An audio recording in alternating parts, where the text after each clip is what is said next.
Welcome everybody to Mudflood was Armageddon. Mudflood was Armageddon. Don't let them tell you anything else unless they're willing to debate you in a fair and honest way. Welcome, Marcella. Thank you so much. Marcella was just where I was watching Tala on another one. I know there's 27 people, and probably 10 of them I recognized their name, but I had to get a late start today. Tomorrow I do my last presentation, and I finished my first semester in university. That's a pretty big deal to me because if you haven't been keeping up, and I don't blame you, it's a busy life. I've had a very busy semester and got behind, unfortunately, but it's been, it's worked out. And my goodness, there's Victoria also. I'll be able to share some of the things that I presented today, and have and tell people, because Mudflood was Armageddon. It's right there, the hidden history uh, of having my projects come, like, why are you in college? What are you here to do? What is your product for business? And having already declared, I'm here to, get the education and credentials, hopefully to write supplemental education books about the hidden history, the genocides, the things that we question about the added 1,000 years. And I think there's not a market for it to make money, but it will pay for itself to disseminate some very good information. I'm going to be adding to that today. So let's get started. I want to get information rolling. We've got 4 or 5 people watching. So I'm going to go in reverse order of how I came on these. I think it's a pretty good.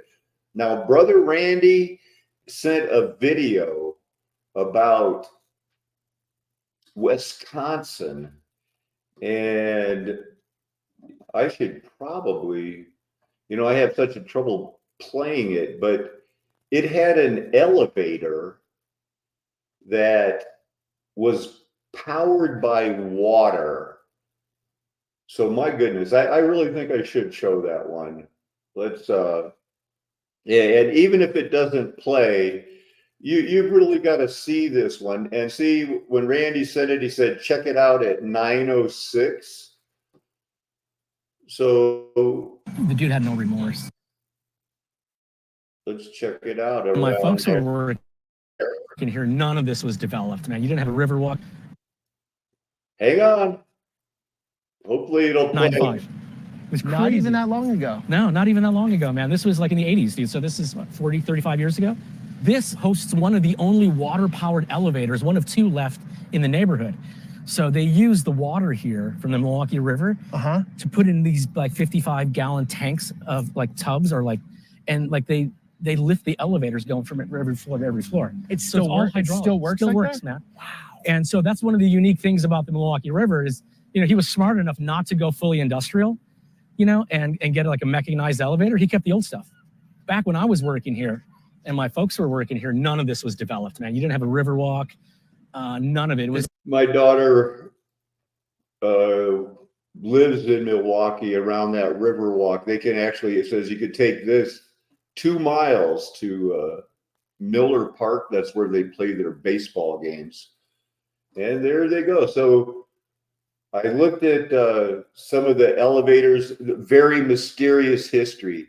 Now, the Ebenezer colonies,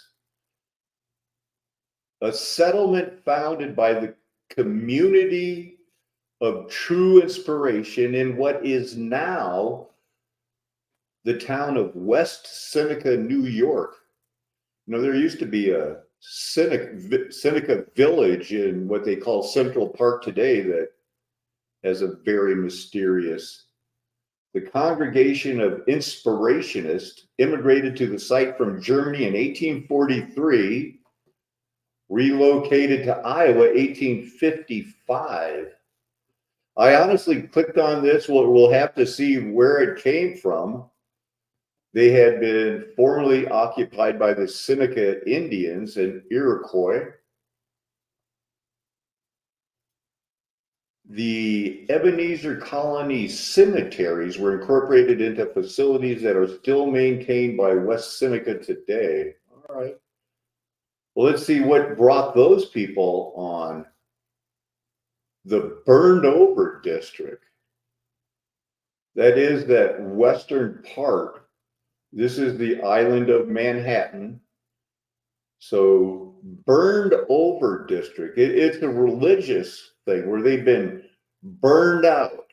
This is where you're going to be surprised how many cults, including the Mormons, come from this area. The term burned out district refers to the western part of the central regions of New York State in the early 1800s, where religious revivals and the formation of new religious movements of the Second Great Awakening took place. Charles Finney, a man who probably could be considered in error on much of his doctrine. He said, during the Second Great Awakening, I found that region of the country, what in the Western phrase would be called a burnt district. With all the fires and everything, that sounds like something that did, a burnt world. There had been a few years previously a wild excitement passing through that region, which they called a revival of religion, but which turned out to be spurious. Yeah, if false religions will do that, because a lot of those early, it was a charismatic Pentecostal type craziness, but what it led to, I'm not saying of abolition, there should be no slavery in our world today. Let's do it. But their version of women's rights is, hate the Bible. Many utopian social experiments. Were they really anti-masonry, or was it just something to talk about? Mormonism, prohibition, vegetarianism. I don't have a problem with that unless it's somebody that wants to try enforced vegetarianism. Seventh-day Adventism come out of that area. Not a good, they're Judaizers. They're trying to force food and specific days. They do everything the Bible tells you not to do. Don't worry about foods. Don't worry about days. So what do? They worry about food and they worry about days. So too much for this. And right in the path of the Erie Canal, the canal's getting cleaned out, and then some people acting like they did it. The golden plates, Joseph Smith found them in that burnt over craziness, where once the Bible is presented in a crazy way to where you end up speaking in tongues and kicking your feet on the ground, and it's the Oneida Society, or these turned into sex cults. Oneida, Amana, these were those true inspiration congregations that we were looking at. The Quakers have to fit right in there. Same with the Amana colonies, which I visited a number of times when my dad was in the hospital there at the University of Iowa. Socialism came from there. All right. So there you go. There is that. Ellen G. White, founder of the Seventh-day Adventists, their prophet. They consider her writings, almost equal with Scripture. She, after her death, they found books from Madame Blavatsky, just too much spiritualism. Let's keep rolling. I've got a lot of tabs. This is the Longhouse Religion, the Code of Handsome Lake. All right. It was a rewrite. I think that Satan's Little Season, we've talked to, they're talking about it on other channels and hopefully people will catch up later. But I think that Satan's Little Season started in 1711. By this time, the Europeans and others, it was re-spreading back out, trying to do what, plunder, find extra treasure. They knew it was out there. They didn't know how they got passed over, because after the 1,000 years, what happened? There was the reaping. So the next thing you know, there's another empty earth period when Satan's loosed and there's a few people left. By 1799, the world is mixed up again. People are into China, Japan, they're here, we're there. Who lived in those houses before? The Native Americans, the Iroquois, the Cherokee, not only in New York, but everywhere. Something happened, and then there was the reaping after the 1,000 years. These people here ended up doing this socialism and everything else because they left. Now that Satan was going to be determined to build a nation so he could have something to deceive when he would go against the camp of the saints. And what I was surprised about is how many people in the other, premillennial site, they teach that the 1,000-year reign is over, where they're discussing, is it really, how come there's dogs outside in Revelation 22 if everything's supposed to be good? And I was trying to explain to them that's like the end of the prophecy. He's reminding them that's the end of the prophecy. He's going to come shortly. These things are coming to pass. Don't be affected by the dogs that are outside. Evil people are out there. It's like the chapter 1. Hi, everybody. I was in the spirit and I had this prophecy. Time is short. Here's the prophecy. An introduction, the prophecy, the conclusion, the warning, be good, because there's bad people out there that are going to try to lead you away. It seems that simple. We have these longhouse religions. Basically, it said this movement combines and reinterprets the elements of traditional Iroquois religious belief with the elements adopted from Christianity. So where did they pick the ones? Right in northern New York? Primarily the Quakers, who introduced capitalism, probably in a pretty pure form, but how long does it take for humans to corrupt it? So it became, what do they call it? Crony capitalism. Same thing with socialism. Might work if it wasn't ran by humans. Everybody can agree to that. That likes capitalism. We don't want to apply it to capitalism. All we have to realize is that for the people on the narrow road, this is not our home, because we're full of sin. And the people that don't get born again are not going to not look out for their own interests. So it's right, lifetime of poverty and alcoholism. Somebody receives a vision and all of a sudden it's like, wow, I'm no longer a drunk Iroquois. I'm a prophet known as Handsome Lake, and I think we should incorporate some of the things the Quaker said and some of the things that we did and start making a little money off of this trade. That's what it came down to. That's what it came down to. There really aren't any good guys. I'm totally against the 506 broken treaties and genocides against the Native American, giving them blankets with smallpox. And yes, it's proven. I don't care what Michael Medved and others say. We murdered them all. We don't need to, it's bad enough. Just put it out there and let's deal with it. So in the social context, that's how they got their burnt over district. It also could have been from the end of the 1,000-year reign. Moving on, we're covering tabs, giving topics for other shows. I was looking at this Handsome Lake prophet, which developed among the Seneca Iroquois in the 1800s, the aim of revitalization movement.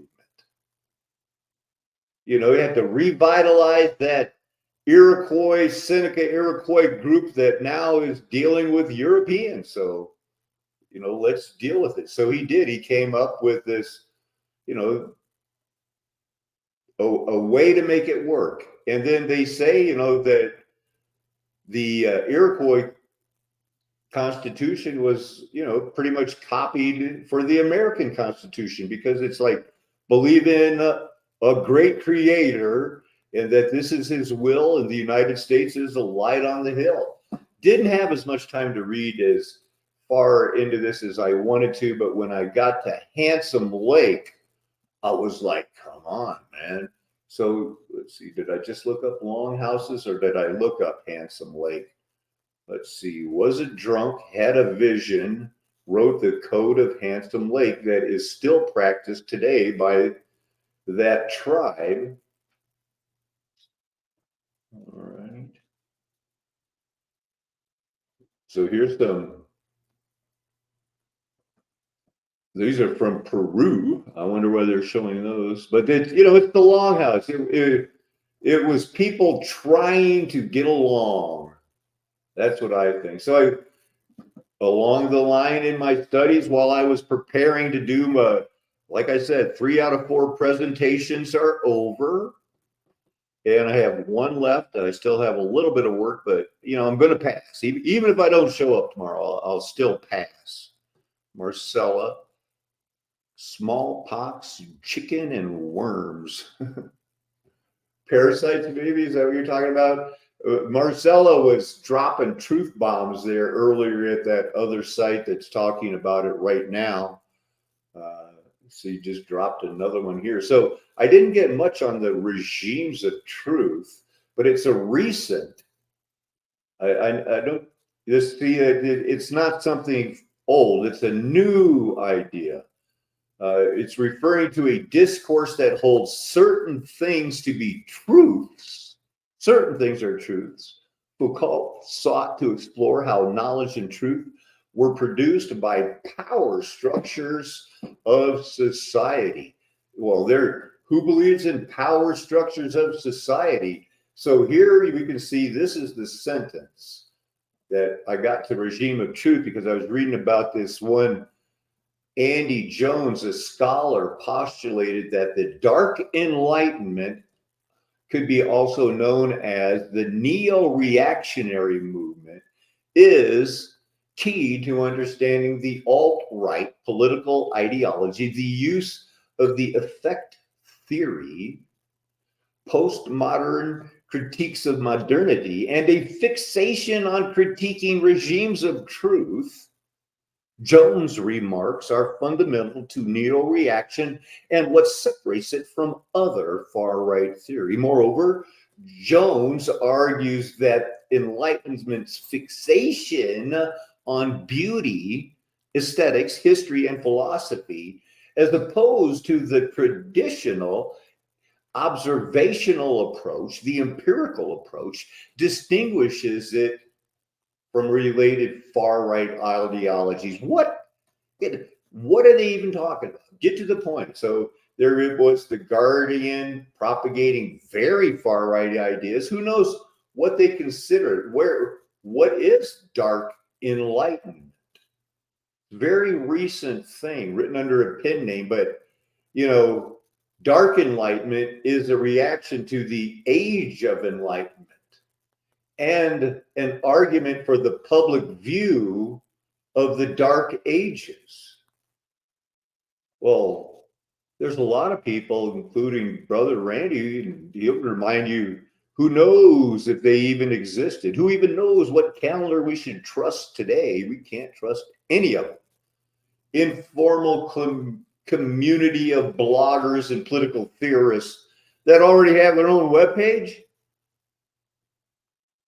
Dark Enlightenment has been described as journalists and commentators as alt-right and neo-fascist. I thought some people accuse anti-fascists of actually being fascist. Some people accuse the United States of being fascist. Wait, that's me. I'm the one that does that. I thought I would introduce you to counteralism. Counteralism was a German science of public administration in the 1700s and early 1800s. Okay, that's what they call our wheelhouse, aimed at the strong management of a centralized economy. Isn't it always coming down to that? The fear of like, oh no, what if our bank accounts are frozen? Not the question of what are we all doing in a common pool of money? It's what about my particular part of that common pool? What would happen if?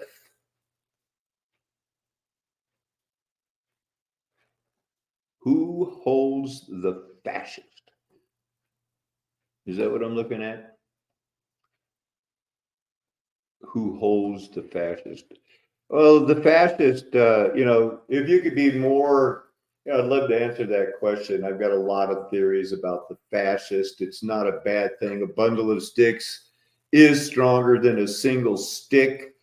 But when you use the analogy to say a bundle of states into a nation makes it powerful enough to defend yourself and maybe even take from another one, there's much to it, but you could be talking to somebody else. We're talking our talk, and love it, but centralized economy, Bitcoins, it's in the news. Whitney Webb and the Redacted and all of the other neoconservative websites are all talking about that. It's almost a done deal that the election next year is going to be hacked and cause a panic and shut down because of the hack. But their goal, cameralists, enlightened absolution, to take power. It is be a great nation. As a science, it's closely connected with the development of bureaucracy. Well, who likes that? And how did it get hooked up with what we were studying already today of people just accepting quasi-Christianity? Well, they've just got over 1,000 years of being ruled with a rod of iron. That doesn't seem like everybody was on board during the 1,000-year reign of Christ when the wheats and the tares grew together. So there would always be trouble of underminers. The wolves in sheep clothing, we are told in scripture, ran to the hills with the people that believed and survived into the 1,000-year reign. It seems obvious. They want you to develop more social responsibility. It comes from the mercantilist school, from the French. Mercantilism is a big deal. Just one check there.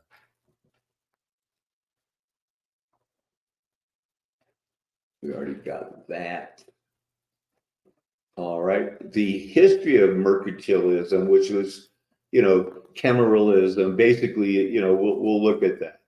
Mercantilism is the whole deal that set it off to develop the nations, to develop that nationalistic, our country's better than yours, and we should just be like the Bible and go in and take you over and teach your survivors how to be a real government, because we really care about our people and we got it figured out. But merchandise, mercantilism, you have your current account, get your current social score. The balance of power is the balance of banking. It helped contribute to war and motivated colonial expansion. Well, of course it did. How could it not?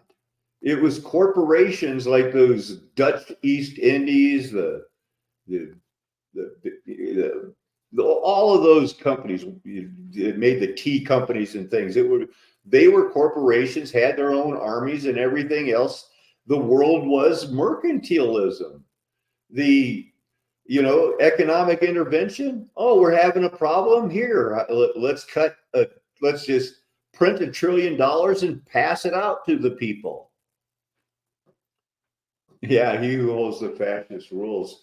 And they want Marcella's implication there leads to that, they're in power because of there's one reason they hold the fascist and people don't want to get hit over the head with it. What was it that Harpo or Groucho Marx said?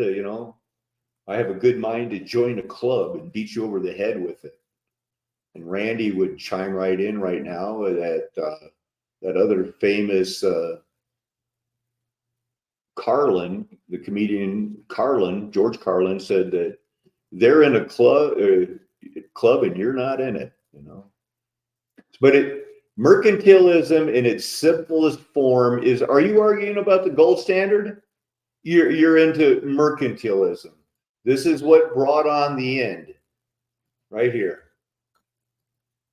As soon as this got in and you set up the banks and people all started headed towards their common Bitcoin growing money supply, it was all over. Once this happened, the accumulating nations with monetary reserves and thinking that the people in charge are the greatest people in the world, when we've proven, hey, is Pizzagate a joke? If it's a joke to you, then the joke is on you. You let them babysit your children? Come on now. So wrapping this up, the same thing, James Stewart, they all led to, okay, this was fairly interesting. In 1684, that would be right at the end of the 1,000-year reigns, we get our first full-throated, forget the city-states, let's get a nation, and it'll be run on, capitalism, mercantilism. What do the deists, the people who are not strong, narrow road Christians, what do they believe? So here are the tenets: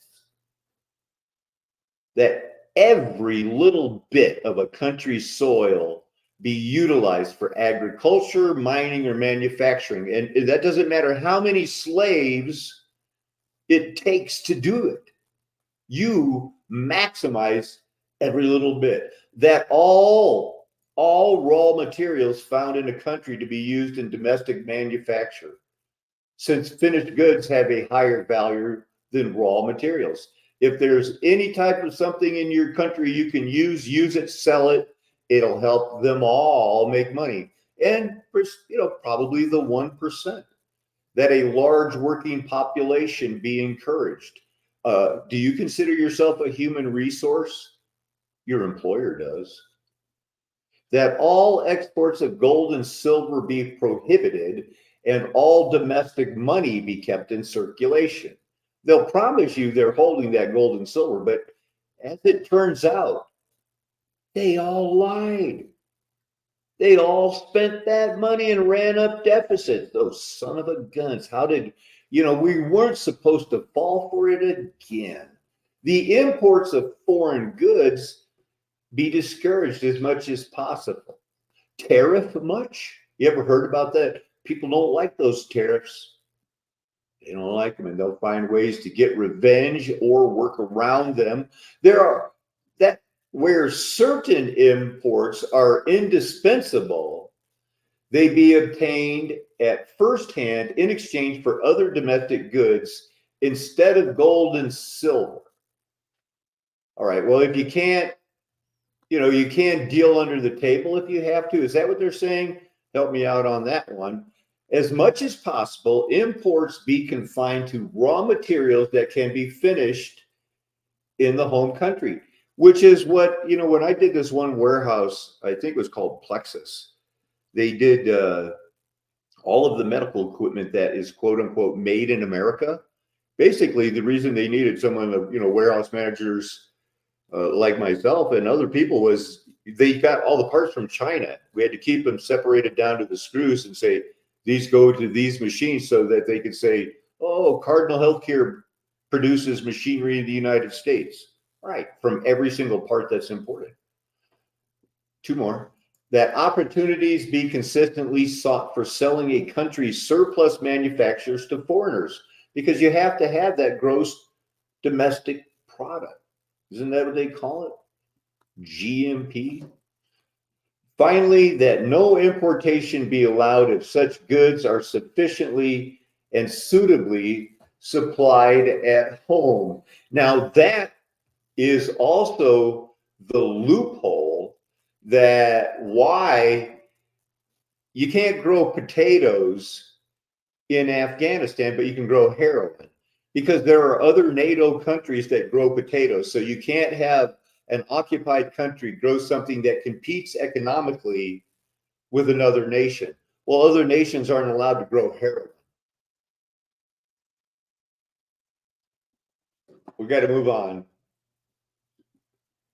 So I introduced people to in one of my presentations about why we need hidden history homeschooling. I introduced them to the Stanford prison experiment. I know that I don't have to go over this with you, but a lot of people that work at universities have never heard about the extent that they have studied people and tried to get them, to be able to know what they're going to do. Now they had volunteers to be guards, volunteers to be prisoners. It turned into sexual assaults. It turned into just a disaster. Very famous, 1971, still studied because they still want, they want Amazon to send it to you before you order it. And there are a lot of them saying mission accomplished. That's possible today. I got there from the Stanford prison experiment. I looked it up. The one drop rule. There were a lot of people in I'm taking a college 301 survey of the history of Colorado. A lot of people in that class didn't even know that the United States had a one drop rule. They do now. The one drop rule, in case you didn't know it, that the United States taught the Nazis how to be racist. They taught South Africa what apartheid is because we had the one drop rule. It was a legal principle of racial classification that if you had one drop of black blood, you can't play baseball with white people. You can't be in a movie unless you're a cab driver or the maid. Those were laws. We had a one drop rule. It came into, it wasn't, I guess it wasn't really outlawed until 1967. Recent reset much? Do you really? Because we lived in this in the early 1920s when it started happening, there is no other way to describe it than we had a racial caste system here. And if somebody looked white, there's invisible blackness in them, even to one drop in our country. Oh, sorry, you can't drink in that water fountain. You can't be in this movie. You can't sing on that stage. Do we need a hidden history homeschool curriculum? No. We've needed it. Past tense. Pretext.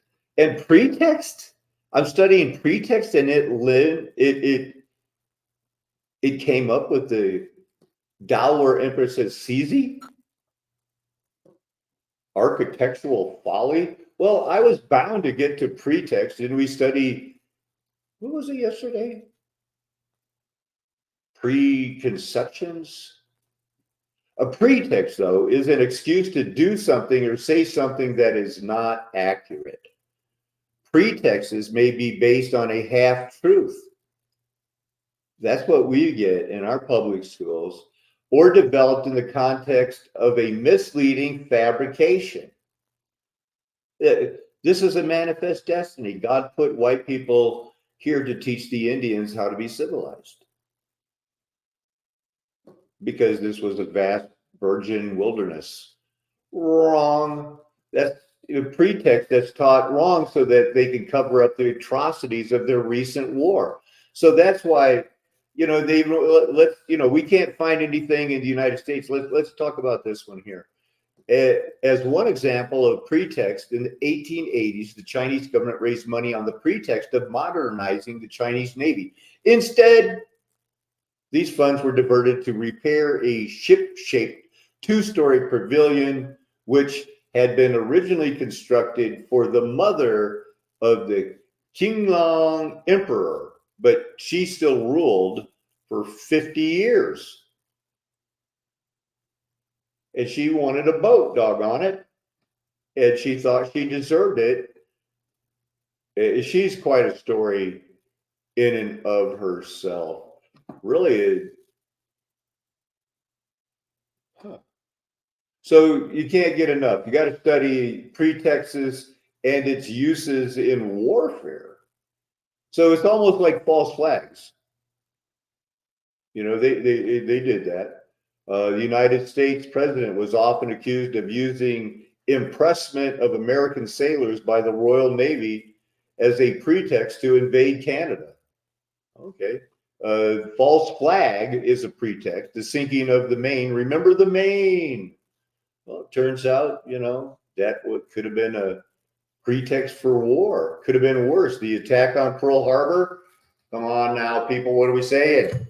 Let's move on. Let's see. Did I get to hear from somewhere else? Pretext to war, false flags. Yeah, I was going to drop some of these. I don't think I put any in the final presentation, but I talked about them, and I'm going to keep talking about it. But these are all countries have been doing false flags since Satan's little season started, and probably before. I guess the Trojan horse would be like a false flag. I didn't know that these were called Q ships, Q boats, mystery ships, deceptive ships. From false flags, how did I get to false flags? Because I was going like, how am I going to talk to these people and let them know, I just disagree. Can't I tell them that society has collapsed in the past and it's going to happen again? That whenever their true truth is ignored and a cultural identity, a social complexity, adaptive systems without God, where actually Satan is deceiving nations to where, everybody's living in a state of paranoia.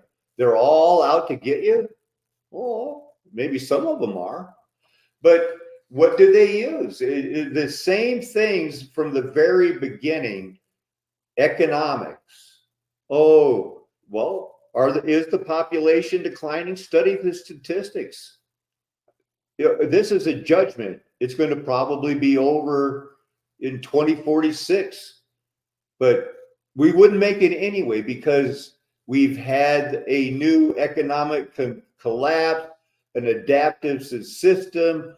Our society is like, no, we don't want children because I wouldn't be able to afford Netflix.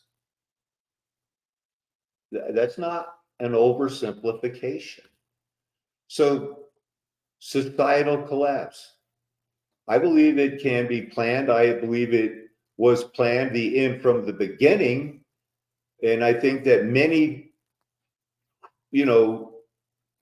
people naming the name of Christ that are working so hard to do the the post-millennialism where they're going to fix the whole planet and everybody's going to love the Lord and then he's coming back. No, this isn't a restoration, it's a judgment. So societal collapse. Everybody's been waiting on it for a long, long time, but that doesn't mean it's not going to happen. Causes of collapse, Malthusian population growth. Well, then that's redundant. Resource depletion. Come on. Deforestation. These are fear mongering. Same with climate change. Something's going on. I mean, people shouldn't be poisoning the earth with the petroleum and everything else, but this is a judgment for things far worse. There's that, is that Munder minimum that people talk about, that little ice age? 30 years war devastated much of Europe. It was a star for it. I would say it was either the Mudflood or it was after the 1,000-year reaping. First depictions of smallpox. Let's spread it out. Wow.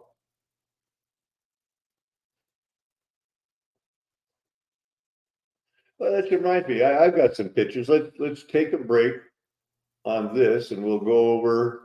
Let's see what I had. We'll come up here to these grid lines in New York, because this is all gridded here. So I just wanted you to get a look at it. Now, a lot of people know that this portion of New York, and I'm sorry you couldn't get a good map, was a New Amsterdam. And there was a star fort down here. But this is a star fort. This is a star fort. This is a star fort. This is a star fort. What the heck's going on here? And I'm telling you right now, this is going to be a bigger mystery by the time we get done. Oh, yeah. So does this one come out any better? Yeah, this one is the same. You get an idea. But so here is that same little star fort area in old New Amsterdam. And here you can see they kind of are getting some grids on the street now, but not here. Not here. Pay attention to that. There's a couple of farms that turned into grids, you know, but it's still open here. Where'd those other star forts go?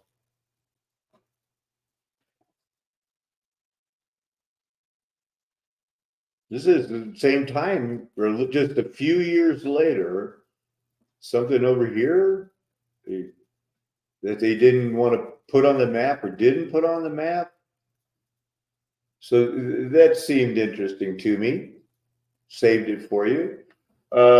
Obviously, when I highlight something, it's supposed to be like, I'll read this and it might come up later. So on 2021, somebody named a Yarvin appeared on the Fox News, where he talked to Tucker Carlson. He discussed the United States withdrawal from Afghanistan and his concept of the cathedral, which he claimed to be a current aggregation of political power and influential institutions that is controlling the country. Wow.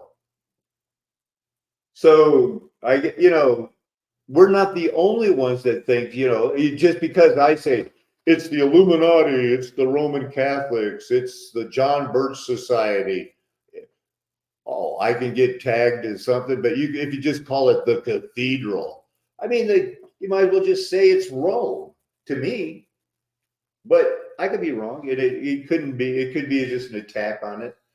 But the neo-reaction pessimistic appraisal of democracy dismisses many advances that have been made in that global manufacturing pyramid. Also limit the economic independence that sovereign states can have from one another. So I don't remember where I got that, but whenever you're going to be talking about neoliberal and everything else, it is that new eugenic philosophy. There is a new eugenic philosophy that is coming back, and everything is it's going to be not only like, we're the same color, but do you like the same type of music? Because if not, you're corrupted. BlackRock owns all of these. Sorry for the poor picture, but just a reminder of how one corporation can own a lot of other corporations, and nations can rule other nations. So there was this movie about World War II, and a lot of times you don't get to see the bridges that they blow up. I guess this was a famous battle, and you never get to see that. This is the tunnel usually because this part's gone and they doctor up the tunnel in what we see more familiar today. This is looking out that to, this is a World War II medieval mudflood bridge that they used to have the towers on each side. The steel is obviously, with its rivets, that would put it in what we call that window of like 1904 to 1932, and they stopped using rivets and went to welding. I'm not sure about those years, but very interesting because you don't get to see the inside of these tunnels. Most of them have been refinished, and all of these old towers on these old bridges have been taken down. That this could have just been a bridge for a moat for all we know. Here in South Africa is the Euphrates River. And this is not the Euphrates up in Iraq. So the true location of real Israel, that's something I'm going to be getting back into. I know that you're going to all be excited about that because, where was the real Israel? Because the real Israel, can't be where it is today, because after Armageddon, Israel, Jerusalem is gone. And, so there is that talk. Is it in the Kalahari?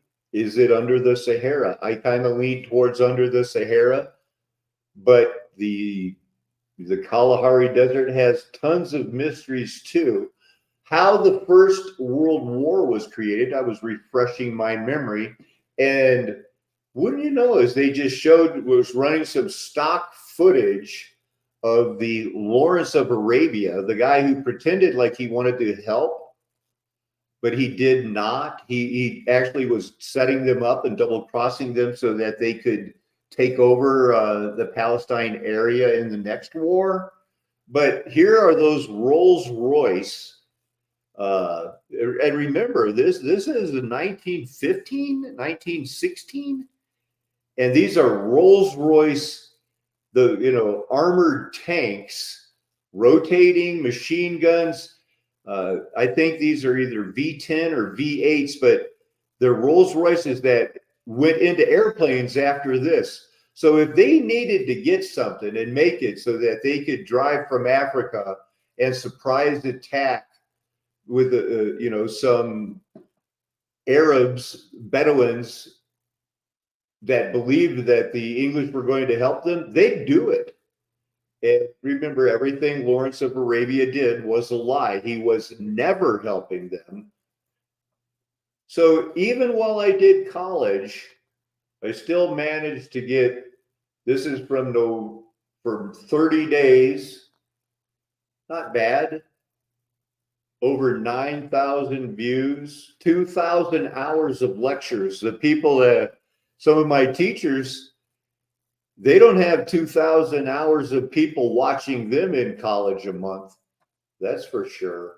So that might have been a little bit of bragging, but I really had to sell how hard it was for me to catch up after they made me miss a month of school.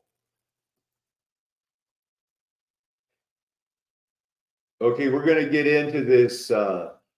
I'm going to have to brush really quickly through this about this girl Atkins, but including 25 arrests on landing whom the Germans later killed.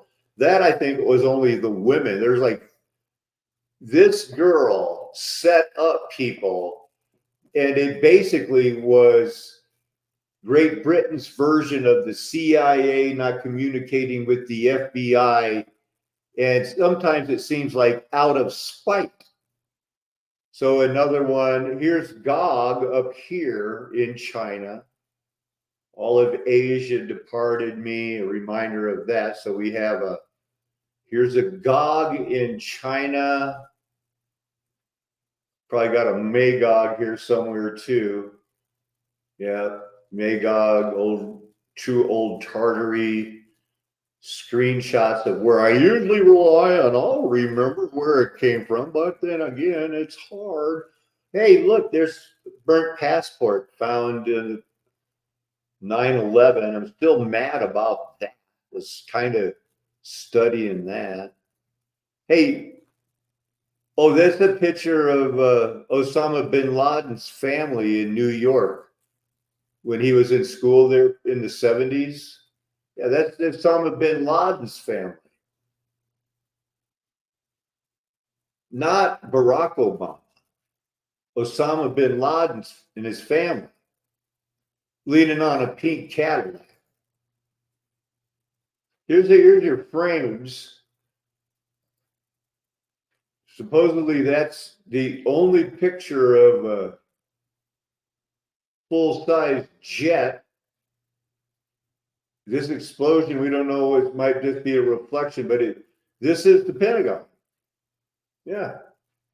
So there's two cameras that got two pictures each of the impact. So they say before the collapse, yeah, a plane hit here. Wow. This is one that's crashing into the tower. I tried to, it's got that little flash of light right at the front. A lot of weird things, And do you know when they dedicated it, the master of mercantilism, of when they opened up the World Trade Center, guess who was there? Donald Trump. Been in on it from the beginning. A very interesting top of the World Trade Center tower. This one, I guess, would be the female receptor. The positive over here. I don't think that's a helicopter platform. It doesn't look right. So this is the top of the World Trade Center towers shortly before they were brought down. Thrive together. I was looking for clues in the song Welcome to the Machine by Pink Floyd in 1975. And this thrive together just was a brief second. And it isn't that they want, we can thrive only if we do it together. So I've seen a few other people drop in. Thank you so much. Appreciate people still commenting. Welcome, Muddy Orphans, big friend of the show. Chocolate for Hogs is here. Marcel is still active. Michael, appreciate you commenting.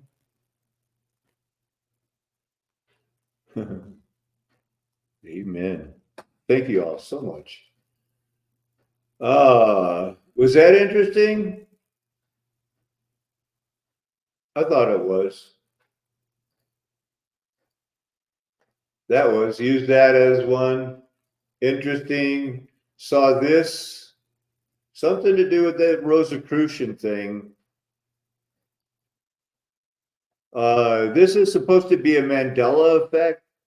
That they're writing, she's using a computer tablet. You do know that they wrote on clay with styluses, right? And called it cuneiform.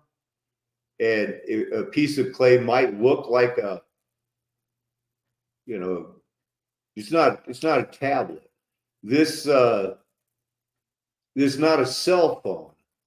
This is this is a musical instrument. She probably just hit this, and I wouldn't even be surprised.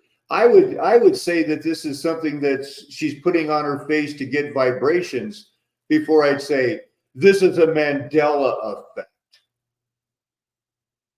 or something like that.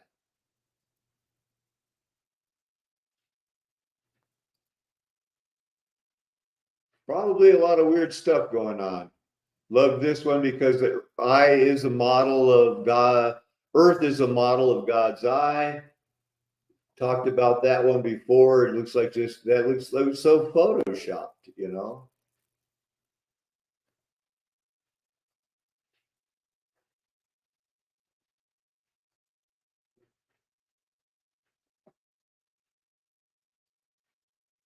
All right. So have you heard about I mentioned earlier the one drop rule and the racism.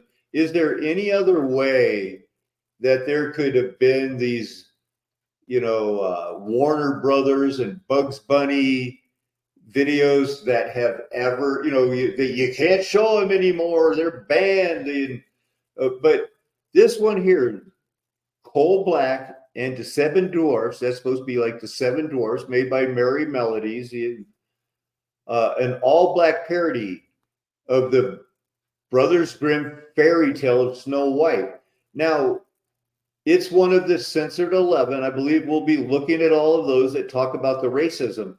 Now, the reason this has to be looked at is this wasn't made as racism, even though it talked about the darkies, stylistic characters, an example of darky iconography. It was okay. The people that were in on it, starring Vivian Danbridge, she was one of the few black singers that, made it big and was making black movies and promoting things even into the war. This is 1943, where they approached the guy and said, you don't have enough cartoons with black people. So they made this because they were already used to playing the part of the porter, the cab driver, the maid, the girl who was the happy swinger hips. You've seen the people that they portray as the famous black singers. They're provocative, but that's the way that these things went, because that is the one drop rule world that didn't find it offensive.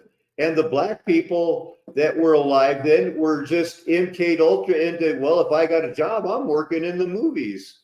But these censored 11 were, things that were too racist to be shown. So, but they only stopped showing them in 1968. We're changing history since then.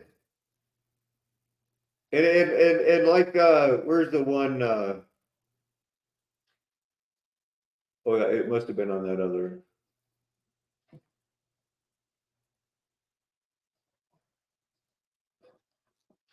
So even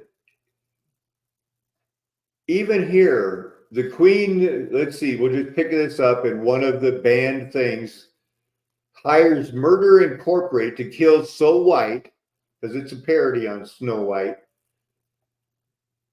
She eats the phone in frustration as the assassins immediately arrive in a panel truck that advertises, we rub out anybody for $1.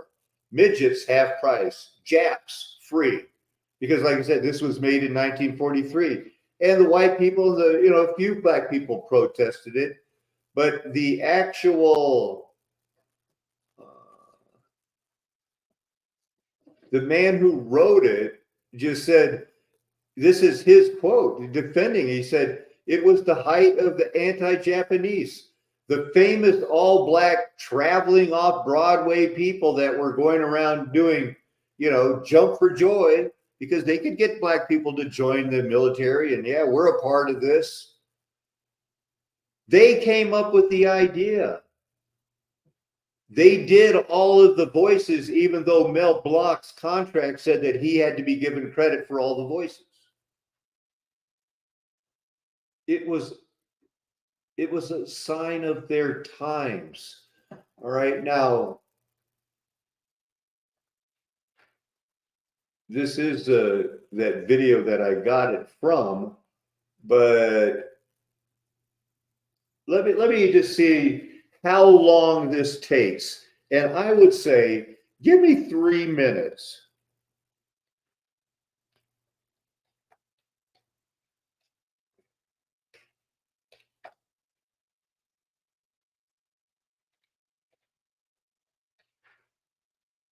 Charlie Chan in Egypt. This one has no copyrights, I don't think. And if you want to see how do they portray people, black people, in movies in 1934, 5. I'm going to find this part and you're not going to believe it. Where is it? It's when he's at the desert.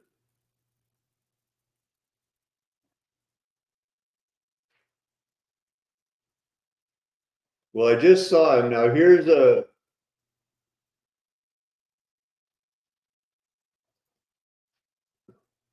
Well, wait, now. This was a black person that got to be in the movies. But he, the only way you could do it is if you acted like he's going to. And I'm going to wait till he comes in. But even Charlie Chan, a Chinese person who was from Hawaii, but Hawaii wasn't a state. And this was because the Chinese and Chiang Kai-shek, they were a part of the big allies. It was China, Russia, Great Britain, and the United States against the Nazis in Japan.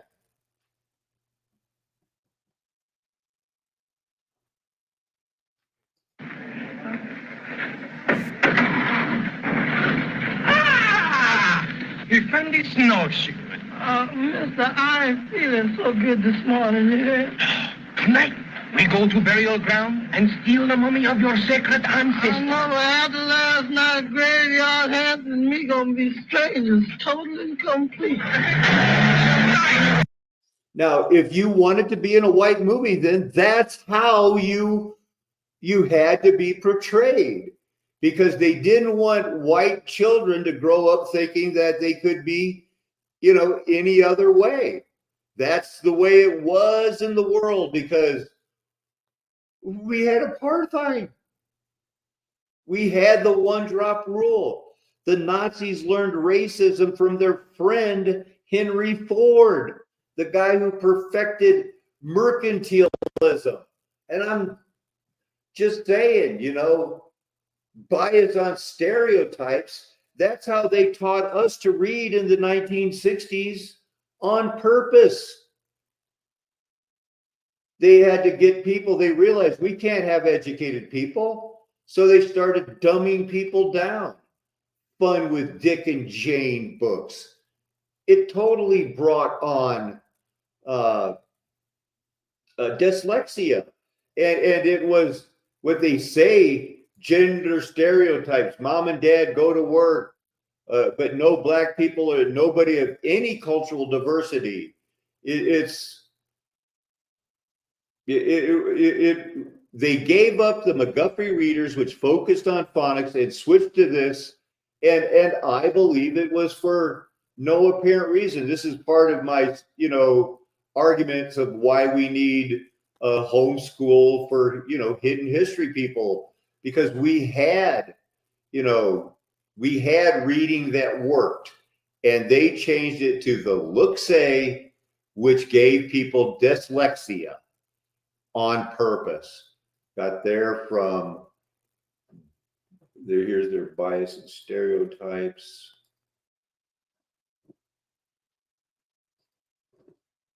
Look at phonics works.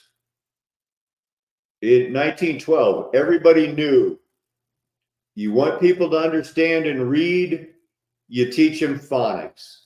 And then the United States changed. When, why, how? Because they didn't want everybody educated. They want them to be a six-pack or more a night, sit around and watch Netflix the next day, whether you actually are working or just sitting in front of a computer pretending to work, they don't care. Now, the homeschooling movement, there are a lot of different people learn better. You don't have to worry about, well, my child won't be socialized. Are you sure that's what you want? The unschooling, there's always been people that have said, maybe we don't need to do it that way. Coined in the 1970s. I was in on the homeschool movement by 1989 late 83, 84.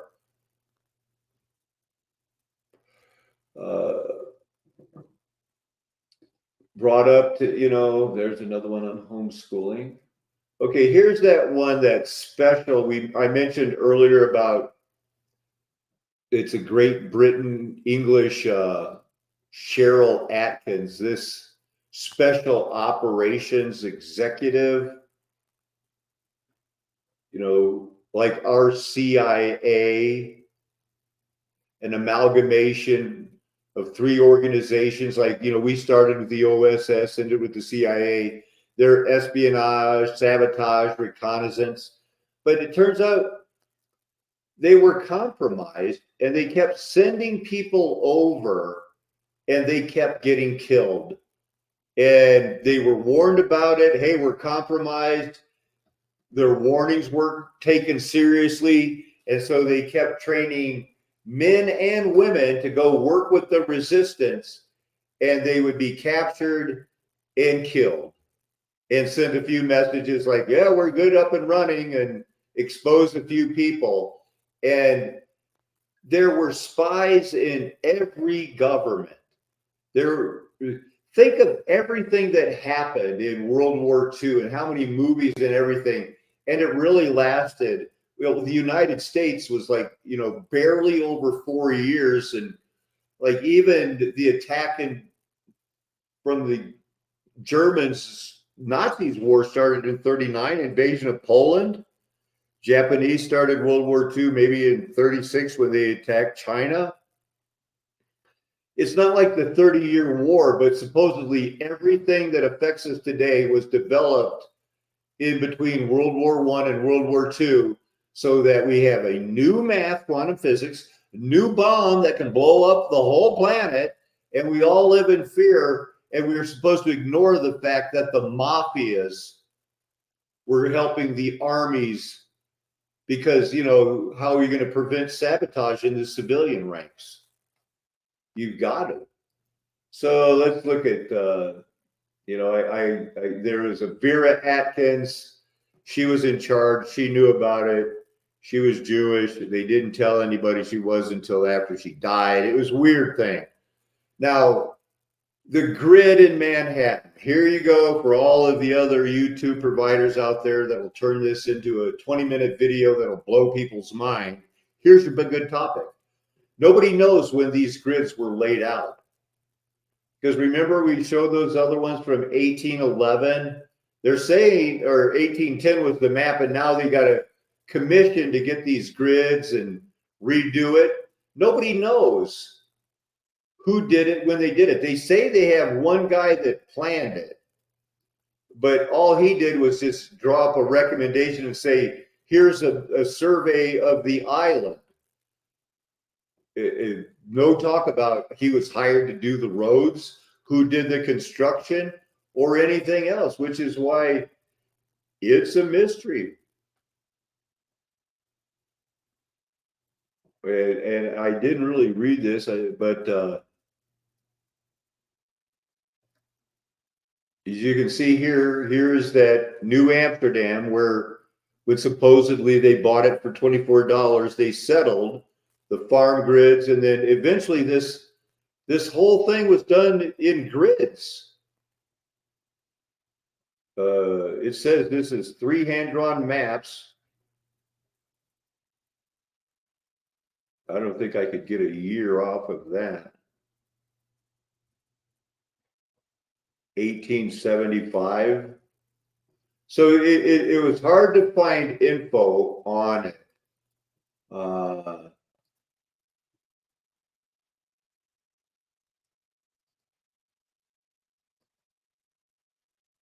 This like that anymore these days. Morris was a B-list founding father, but he wrote the preamble to the U.S. Constitution, so he definitely had some literary capabilities. DeWitt was a surveyor who made maps for George Washington during the Revolutionary War, so this guy definitely knew his stuff about maps. And Rutherford was New York State's largest landowner. These men were given absolute power. Their plan wasn't going to be questioned, it wasn't going to be voted on. They didn't even have to file a report for And so he's going to explain how history shows that they really didn't do anything except somebody wrote up and said they had a plan. So bear with it, try to get some of this. Here is the old forts. Remember, we had another map where there were all kinds of star forts out here, but now they're gone, and this is and eventually there's not enough time for those guys to have the commission, and then the next map a couple years later, the whole city is gridded out.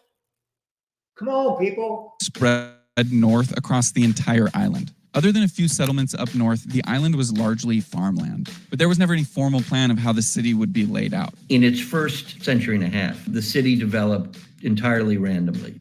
All of this settlement that you see here was done entirely by individuals just building streets and access roads on their land. There ended up being some grid-like areas. You can see this farm here that has been broken down into a grid with a central square. But this was privately owned by the Delanceys, who later lost their estate by siding with England and losing not only the war, but their land. Another grid developed slightly later. Yeah, and look at it. Where did these grids come from slightly later? None of this stuff was like this. We saw a couple of farms down here. And now all of a sudden, this. On yet another private farm. And one of the names that still remains is Houston, which was a Georgian name whose spelling later changed, but the pronunciation has remained. So, right. And doesn't that look like Houston? Houston, but they call it Houston. I never knew that, like in New York, the Soho section was South Houston Street, which is Sam Houston. I guess Sam Houston could have been Houston. Sam Houston doesn't sound as tough as Houston or Austin or Dallas, right? So that's why we call Houston Street rather than Houston, how it's spelled today. This street would later be responsible for giving this neighborhood its current name, which is Soho, which is short for south of Houston. But it's a small world. Who knew that, But the DeWitt Clinton, that's the guy that did the Erie Canal. His bro here, there's a DeWitt Clinton. Jumping ahead a little bit now. So they're supposed to develop the grid around this very time. Few parks. Manhattan Square is the only one that remains and is now home to the Museum of Natural History.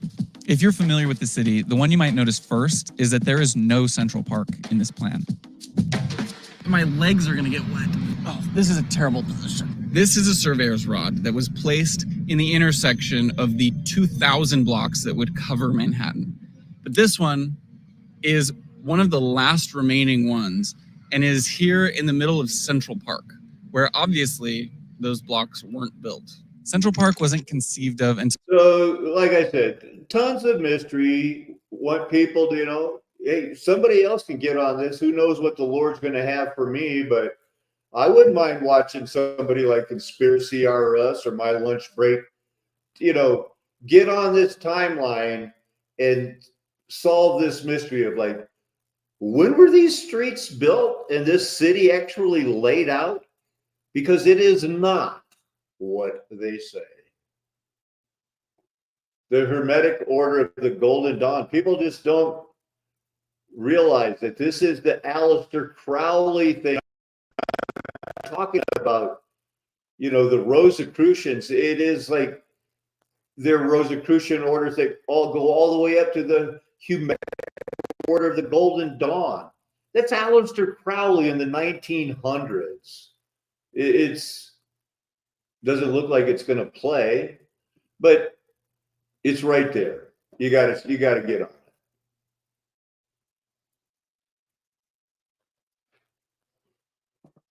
Dark Age, this was a video I was watching, Detroit. Both houses had been on fire. This house was made of lumber, but it's just not going to make it. Houses made of bricks, they usually do. And this doesn't look like it's that real thick mud floody, but just bricks are better. I was looking up Bauer cards because of euchre. I wonder if I.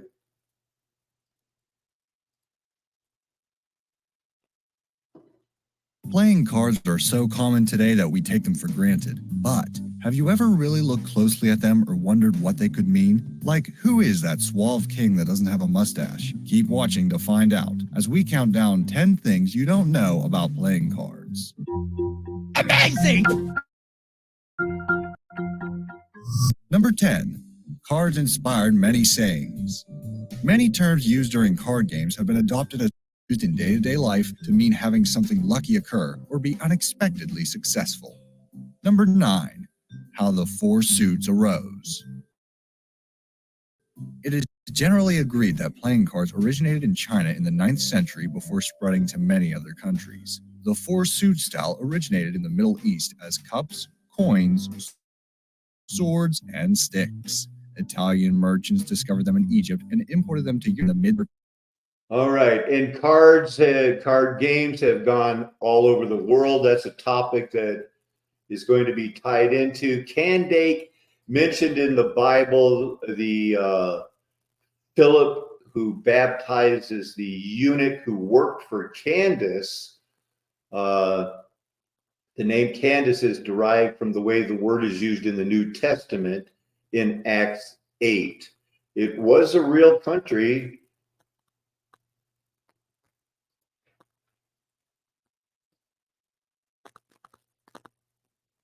There's Philip baptizing the eunuch.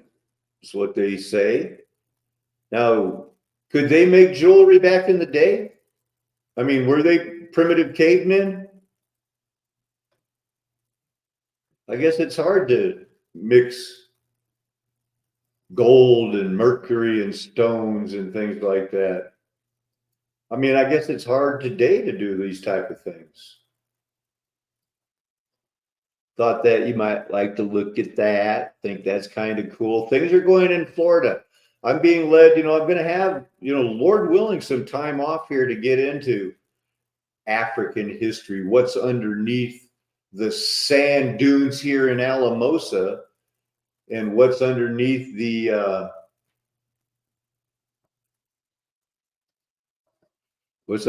Sahara Desert, what's underneath the Gobi Desert. Now the angel of the Lord said to Philip, rise and go down to the south to the road that goes down from Jerusalem to Giza. This is a desert place.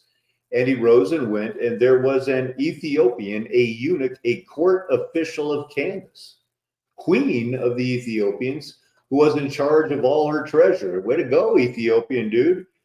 He had come to Jerusalem to worship because it was that time of where Jerusalem was for the other people, the Gentiles, the non-Hebrews to come and worship. The Jewish people, it seems that Jesus had accused them of turning the whole operation into a den of thieves. So seated in his chariot, he was reading the prophet Isaiah, and he was prompted by the Spirit. Philip goes over and says, go over and join this chariot. So Philip ran to him, heard him reading Isaiah the prophet, and asked, do you understand what you are reading? He had run over there. He said to him, how can I unless someone guides me? He invited Philip to come up and sit with him. Now the passage of the scripture that he was reading was this: like a sheep, he was led to the slaughter, like a lamb before its shearer, he was silent. So he opens not his mouth. In his humiliation, justice was denied him. Who can describe his generation? That's not a compliment to the people that run around going, we can do whatever we want. God made a covenant with us. Right. You keep the covenant, you'll be blessed. You don't? For his life was taken away from the earth. And the eunuch said to Philip, about whom, I ask you, does the prophet say this? About himself or someone else? Then Philip opened his mouth, and beginning with this scripture, he told him the gospel, the good news about Jesus. And as they were going along the road, they came to some water. It doesn't, some water doesn't necessarily imply enough to immerse him, but there was enough moving water to be baptized in. But I'm not going to argue that now. He said, hey, look, water. What prevents me from being baptized. And he commanded the chariot to stop, and they both went down into the water, Philip and the eunuch, and he baptized them. And when they came up out of the water, this is a very interesting part. When they came up out of the water, the Spirit of the Lord carried Philip away. And the eunuch saw him no more and went on his way rejoicing, saying he's seen a real miracle. And when you see a real miracle like that, and I've been involved with some pretty spiritual things, it's pretty hard to go like, oh, I think I'll stop trusting the Lord today. No, you know. The horseman charging, the flashing sword, and the glittering spear. We'll have to get more into that because it is a topic that hasn't been touched on enough to that people need to know that this uberak, the berak, this glittering sword is electricity.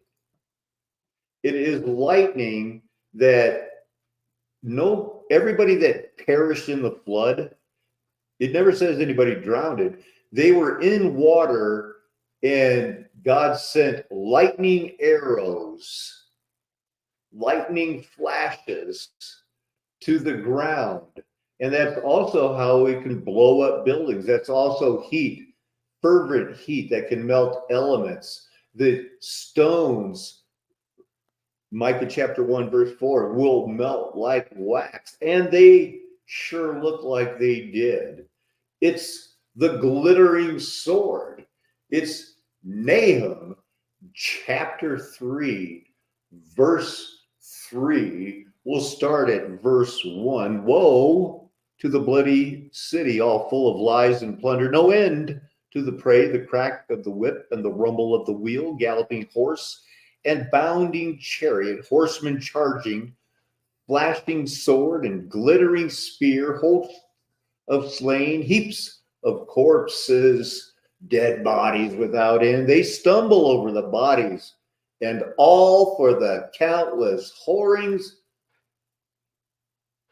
of a scarlet-dressed woman prostitute, graceful and of deadly charms, who betrays nations with her whorings and people with her charms. Behold, I am against you, declares the Lord of hosts, and will lift up your skirts over your face. I will make nations look at your nakedness and kingdoms at your shame. I will throw filth at you and treat you with contempt and make you a spectacle. And all who look at you will shrink from you and say, wasted is Nineveh. Who will grieve for her? Where shall I seek comforters for you? It's all going down. Thebes, were you better than Thebes? I like the King James version. Are you better than populous snow that's set by the Nile with waters around her, her rampart a sea, the waters her wall? We have all seen those big star fort castles. Cush was her strength, Egypt too, nations making contracts. Put in the Libyans were her helpers. Yet she became an exile. She went into captivity. Her infants were dashed into pieces at the head of every street, and her honored men, lots were cast, and they were drug away in chains. This is what happens when, I guess, you increase your merchants and don't give glory to God. Everybody thinks, well, all I got to do is start a business and I'll be fine. Wow. There is no easing your hurt. Your wound is grievous. All who hear the news about you clap their hands over you. For upon whom has not come your unceasing evil? Well, you figure maybe chapter 4 will say, but don't worry, Israel will be okay because God loves them and it doesn't matter. No, Nahum's over. There is no more Nahum. It's havoc now. Jesus came with a winnowing fork in his hand saying, I wish the fire was already started, because he came for judgment. And that's how he's coming back. I happen to have a back at 312 pulled up. You marched through the earth in fury. You threshed the nations in anger. Again, don't let anyone tell you that Armageddon was Rome against Jerusalem. It was a worldwide. The nations will be judged, and they were, as he threshed them out, as he rode on his chariot and cut cookies, did donuts, whatever, however you want to describe it. Shook the nations, eternal mountains were scattered, everlasting hills sank low. It's you stripped the sheath from your bow, calling for many arrows, split the earth with rivers. Come on. It's that whole thing, you know, the mountains saw you and writhed, the islands got washed away. In another verse, you light of your arrows as they sped, the flash of your glittering spear. You marched through the earth in fury, rearranging the mountains some. Some nations, countries totally disappeared. Some mountains got washed away. He did it all for the salvation of his people, the salvation of the anointed, crushed the heads of the wicked, whirlwinds to scatter me. Oh, man. That was Armageddon. It was predicted and it happened. All right, we're going to hit this one. 3:11. I have that one. I already read it. Son of the moon stood still in its place. If there is no believing the Bible unless you believe the sun can stand still in its place. Not that it's some sort of symbolism, because they didn't know about globe earth then. You're wrong. It's not what the Bible teaches. You can be happy on your way believing that, but you can't convince me that's what the Bible says. Somebody's going to rule over many nations, over many. It's going to be a long time. Many nations, more. So wherever I'm going with this, Rabin 2747, 2272. Okay, that's a palindrome. 7227. For many days. Particularly, I wanted to look this through the heaps your horses you walked. Through the sea, through the heap. It was great waters. That's where that rabbin is from. Great waters. You trampled the sea with your horses, churning the great waters. So that it sounds like the oceans and everything, you know, everything got pummeled. Pummeled, I tell you. Nahum 3, we read that. Nahum 1:5. Melt the hills before him, quake the mountains. All right, so melt.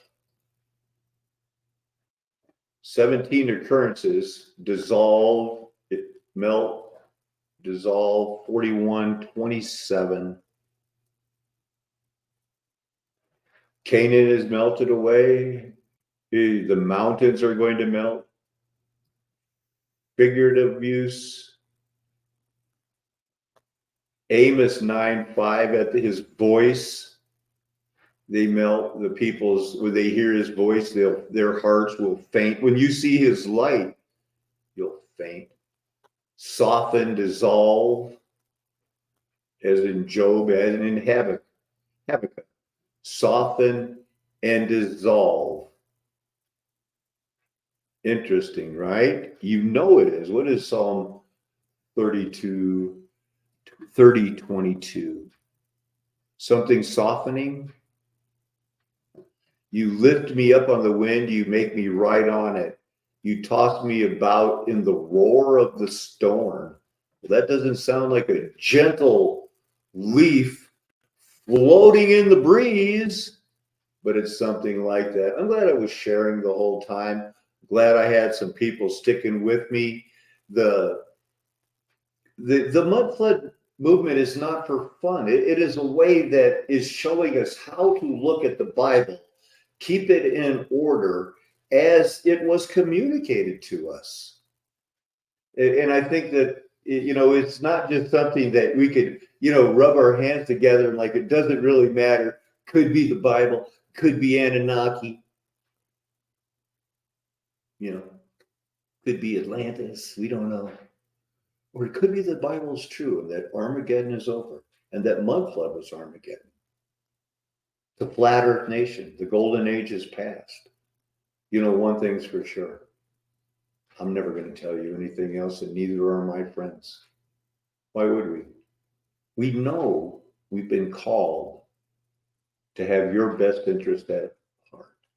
Because really, it's having our best interest at heart. Like Philip ran to that Ethiopian eunuch when he's prompted by the Spirit. We have no choice but to do everything we can to try to get people to believe the narrow road is true.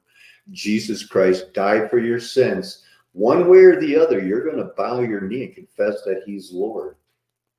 If you hear his voice, it's best to do it now, not later. Amen. Hallelujah. Aho. Aloha. Arrivederci. Ciao.